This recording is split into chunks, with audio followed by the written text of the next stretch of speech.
Hello everyone, welcome back to the channel. Today we are discussing a dramatic and highly sensitive situation unfolding in Eastern Europe, where Belarus appears to be facing one of the most dangerous moments in its modern history. Reports, rumors, and political signals suggest that the country is under extreme internal pressure, with growing signs of unrest inside the armed forces and open defiance against President Alexander Lukashenko. What once seemed unthinkable is now being openly debated, the possibility of an army uprising challenging the very center of power.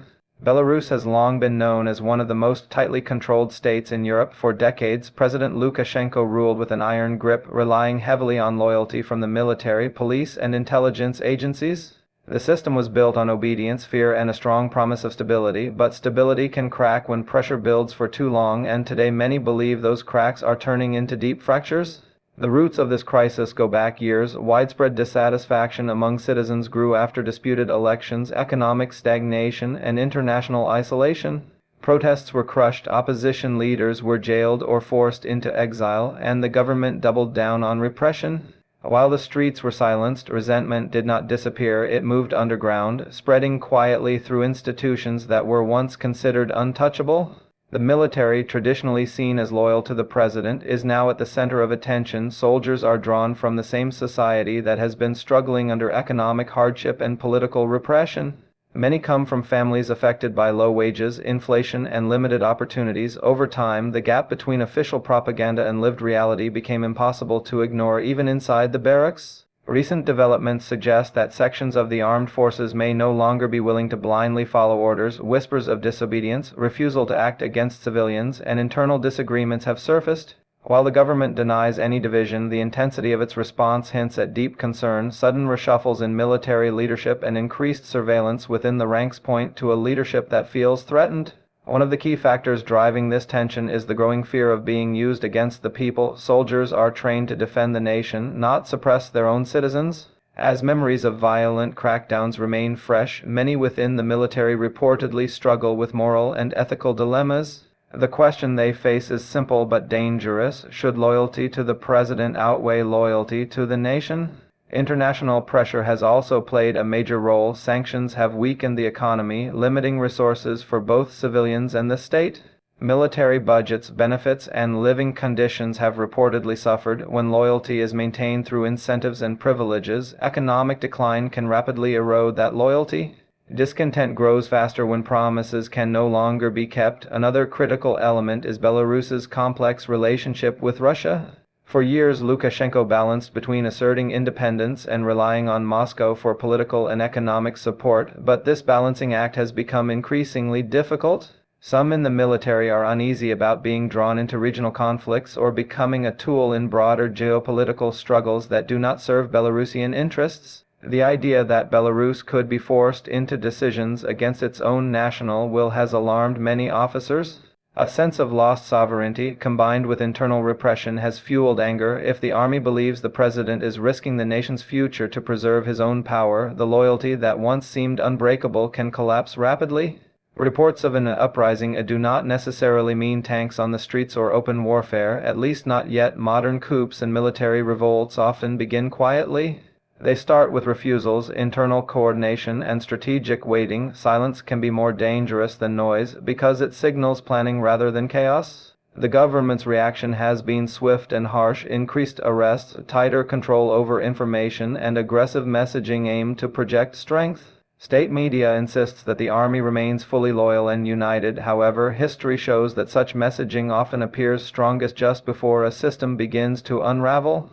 For ordinary citizens, the situation is filled with fear and uncertainty. Many have lived through waves of protest and repression, learning to stay quiet to survive. But hope can return quickly when people sense that those with power may finally be listening. If the army truly shifts its stance, the balance of power inside Belarus could change overnight. It is important to understand that an army uprising does not automatically mean freedom or democracy. Military involvement in politics carries serious risks. Power vacuums, internal conflicts, and foreign can follow. Yet in systems where peaceful political change is blocked, the military often becomes the final decisive factor. The psychological pressure on soldiers should not be underestimated. They are caught between orders and conscience, between fear of punishment and fear of history's judgment. Many know that the world is watching. Decisions made in closed rooms today could define Belarus for generations. Another sign of deep instability is the loyalty test imposed on institutions. When leaders constantly question loyalty, it usually means trust is already broken. Forced pledges, surveillance, and purges weaken cohesion instead of strengthening it. An army that does not trust itself cannot function effectively. Economic realities continue to add fuel to the fire. Inflation, shortages, and declining living standards affect military families as much as civilians. When soldiers see their loved ones suffer, propaganda loses its power. Personal experience becomes more convincing than any official speech. The role of younger officers is particularly significant. They are more connected to the outside world, more aware of alternative political models, and less emotionally tied to the legacy of the current regime. Their worldview is shaped by a different era, one where blind loyalty is harder to demand. Social media, despite heavy censorship, has also played a role. Information finds ways to spread, especially within closed groups. Videos, messages, and testimonies circulate quietly, creating shared awareness. Once people realize they are not alone in their doubts, collective action becomes possible. Belarus today stands at a crossroads.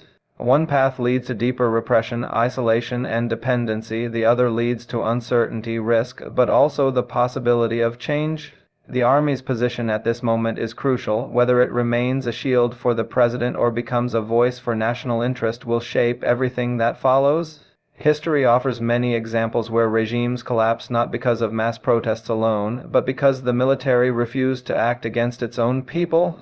When that line is crossed, power shifts rapidly. Leaders who rely solely on force often discover too late that force without loyalty is meaningless.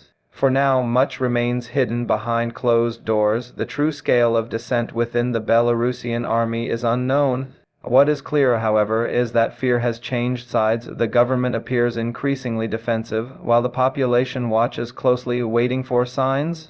The phrase "a Belarus on fire" does not only describe possible violence, it describes a nation burning with unresolved tension, suppressed anger, and unanswered questions. Fire can destroy, but it can also clear the ground for something new. Which outcome awaits Belarus depends on decisions being made right now. The coming days and weeks will be critical. A single order refused, a single public statement, or a single internal fracture could trigger a chain reaction. In tightly controlled systems, change rarely comes gradually. It arrives suddenly, often when least expected. As this situation continues to evolve, one thing is certain: Belarus will never be the same again. Whether the army uprising becomes reality or remains a warning sign, the message is clear. Absolute control has limits, and even the strongest systems can bend under the weight of their own pressure.